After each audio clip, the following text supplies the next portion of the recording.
I'm going to give a quick 30-minute how to build a DEX trading bot. But just to gauge, has anyone ever used the API of a centralized cryptocurrency exchange? And how about trading on a DEX using, I don't know, not a UI? Okay.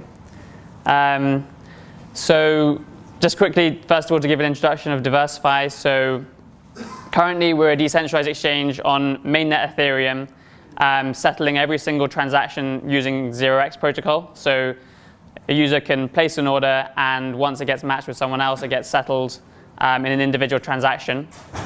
And we're just now releasing for the first time at this hackathon our sort of next level DEX, which uses is powered by StarkWare to do batches of transactions. So rather than every single one having to go onto the blockchain, users can place thousands of trades and have them settled in a single batch onto the blockchain, which allows us to have much higher scalability, much lower cost. And this is the first time it's been tested. So we don't think on the Whopston test network anymore that we can break it, but that doesn't mean that it's not going to get broken by some of you if you try very hard at this hackathon. So good luck with that. So I'm just going to go quickly through how it works overall, what you can build with it during this next few days, and then walk through like how you would set up on the exchange and how you can build a simple strategy on the DEX. And tomorrow, for people who are interested, there's going to be diving into a lot more depth on the actual cryptography behind how these proofs are done by Michael, who's from StarkWare. And later in the afternoon, then more about the actual Stark proof system, which is basically how these are batched together to validate on a smart contract on the blockchain that all the transactions that happened were valid. So from the perspective of our UI, it looks pretty much like any other centralized exchange. And the big difference of how it now works is that when you come, you deposit to a single smart contract. And when you deposit to that pool of funds, you also sign essentially a transaction which allows your funds to be swept off-chain. And all your trading then happens in that off-chain environment. So each time that you're placing an order, you're signing it with a key, which basically allows us to collect signatures and eventually generate this proof, which settles onto the blockchain periodically. So it means that from a trading perspective, you have instant trade execution and placement, but the settlement happens at a delayed period later, and means that it's very sort of fast from your perspective.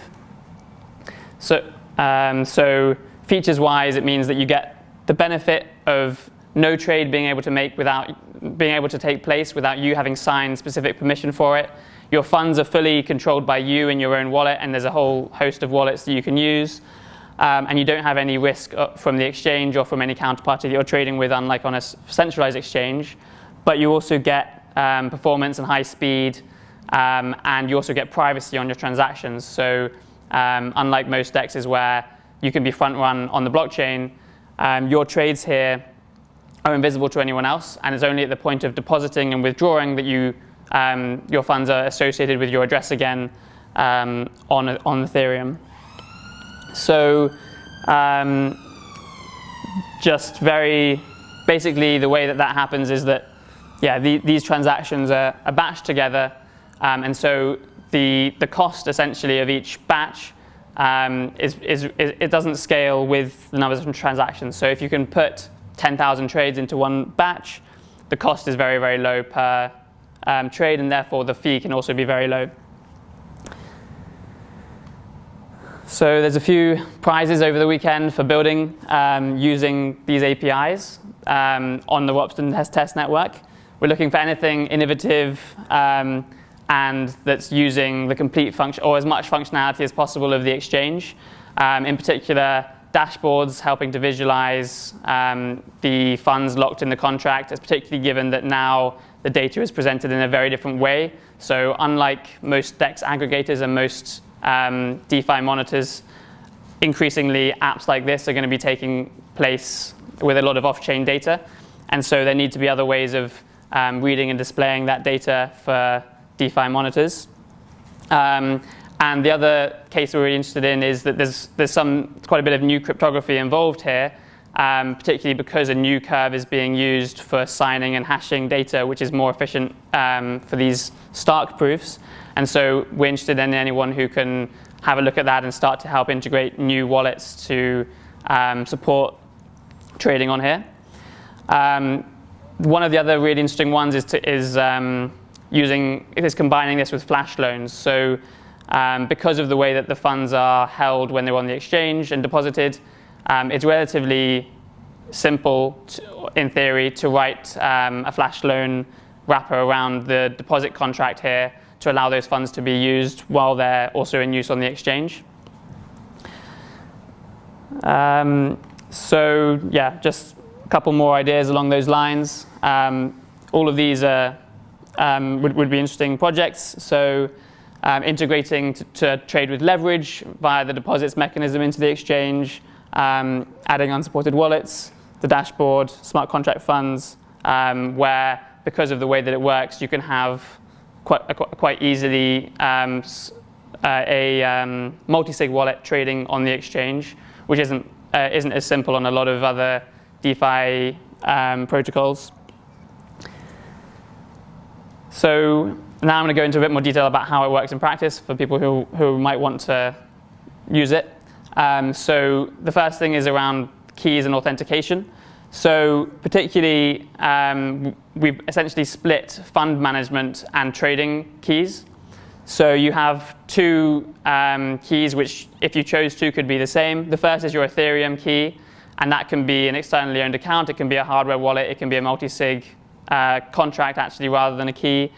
And that gives you the benefit of being able to have whatever security you want around your actual funds. But your trading key can be separate. Therefore, just like any exchange, centralized exchange API key, you can use it in an automated trading bot on your machine without having to worry so much about the security, because even if that was compromised, no one can steal your funds. They can just trade on your behalf, which could still be damaging, but isn't catastrophic. So this gives you a lot of flexibility, and we already have native ledger support, which has just been released. And so if someone wants to look at working on that over the weekend, come and speak to us, because Ledger have just published their library today. And it also gives, like a lot more efficiency around trading. So I had planned here to kind of run through some examples if people had their laptops open, but I think it's more relevant maybe for people who want to go and do this. But on our GitHub, we have this JavaScript client library, which essentially implements all of the calls to our API and to the blockchain and wraps them in a really nice, easy-to-use interface. So, for example, you can open this examples folder if you go here and also look at the documentation, and just by running node 00 setup.js, you can essentially get a new private key, set it up, and then by running another command, register to the exchange, get some Ethereum. We had to do a bit of hacking around this, where because of a lot of the faucets rate limit you via API, we've implemented like a Tor service which switches your IP address to hit the faucet, so you can top it up and then instantly have it all ready for trading. It's quite neat and it's very easy to use. And you can go all the way through doing all these examples: deposit, get deposits, get balance, and submit order. And it all happens very fast, although some of these include on-chain Ethereum calls, of course. But once you get to the submit order stage, all of this is now happening via API, but you're signing using your Stark key rather than your Ethereum private key to authenticate and allow these proofs to be created.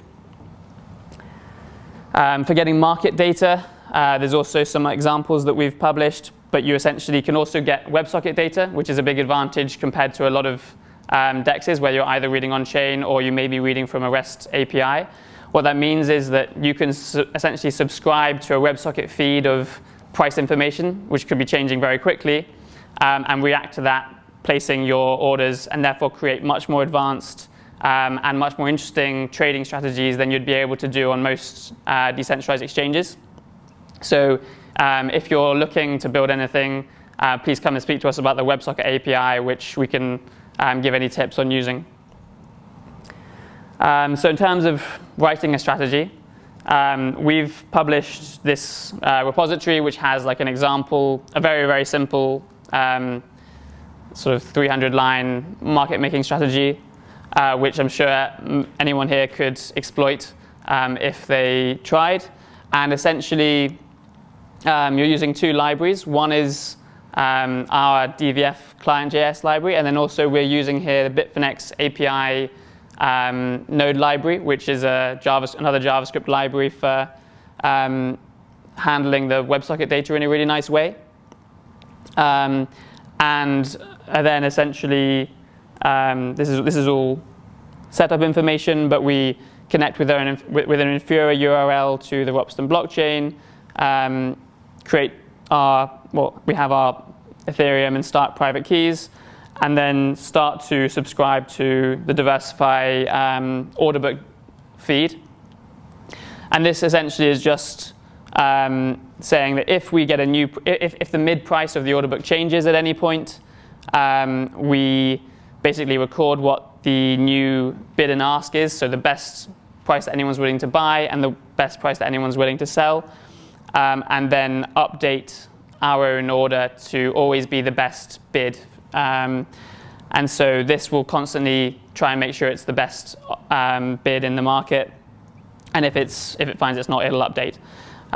So that may not, that's not particularly, obviously that's very simple, but that's actually something that's very hard to do on most, or on any DEX, including a lot of the centralized 0x relayers, because you can't get this fast price feed relay, and you also can't cancel and replace your orders, particularly the cancellation, which usually with 0x requires an on-chain call to the smart contract to invalidate your previously signed order. Encourage anyone who wants to go to that URL and run it. So I think because we went through those examples rather than everyone running them, that was relatively fast. But if anyone wants to ask questions about the general way that the exchange works, or how the Stark settlements work, then please do. Quick question. You mentioned that we can use the WebSockets. How often do you publish new rates? So each time that basically there's an update each time there's a new order change, which will hit the socket. Yeah. Okay.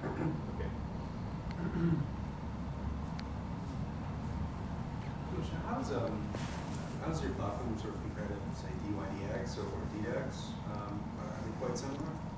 So they're similar in the sense that in all cases, including us, the order book data and the orders are off-chain. So you're not limited in having to put every single order onto the blockchain.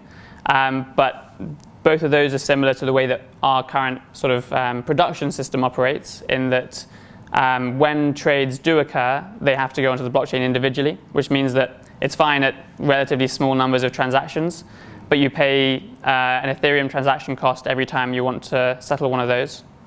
The big difference with this version that we're just releasing is that instead of that, you could have tens of thousands of transactions all happening in a very short space of time, and batch them together so that the cost is extremely low, and you can have a much higher throughput than either of those two systems or our current production system.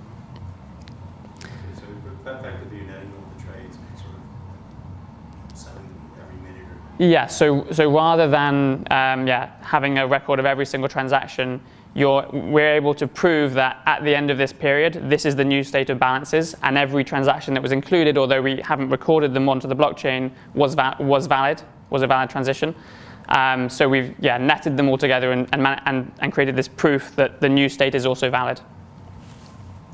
Okay. So you would be able, I guess, for an individual trader, you'd be able to see, I guess, their net movement since the last settlement, but not the individual trades. So actually, with the original implementation, yes, that was the case. We've now abstracted also the way that deposits and withdrawals happen, which also means that it's not clear whose balance. Yeah, essentially, we've hidden that information as well, but through a slightly convoluted method. Yeah. So you also can't see the position updates over time, which is also another form of leaking traders' data. How do you verify your own, like on-chain, that the settled position actually matches what you actually did, like independently of your platform? Yeah. So essentially, you can keep a record, of course, of all of your state, but you have to essentially that ourselves, StarkWare, and a series of other committee members store this data and make it public and make it publicly available in the case where we go offline. And from that, you can also see, essentially, you can always get your own position data in your own state, but you need to have, in the worst case, everyone's state if we were offline in order to withdraw. Okay, I'm just wondering, so to verify that the blockchain, I guess, then represents what you've traded, given that it's, I guess, zero knowledge proof, it's not actually there. You'd only be able to do that if, I guess, committee members, You're reliant on, yeah. You can provide the user by request the authentication path. Yeah, so essentially, well, you have this tree of everyone's balances, and for example, you could provide just, and you know your balances, but we have to provide the tree of or the path of everyone else's data, but not the full set. Okay, I guess it's more of your talk tomorrow. Yeah. Yeah, it's related. Okay. Yeah.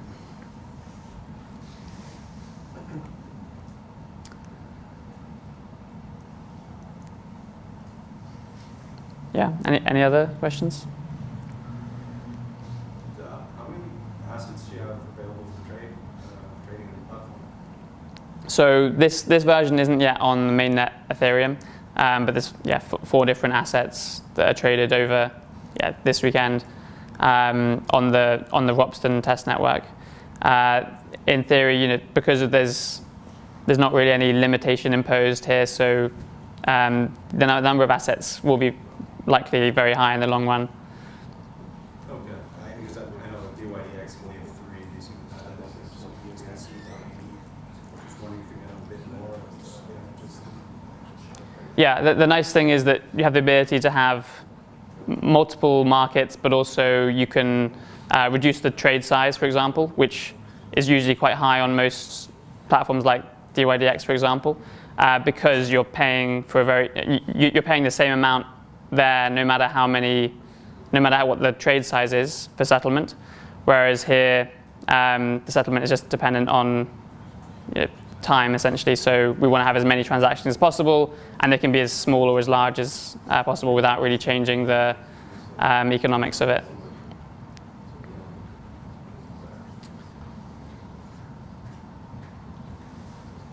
Okay. Thanks.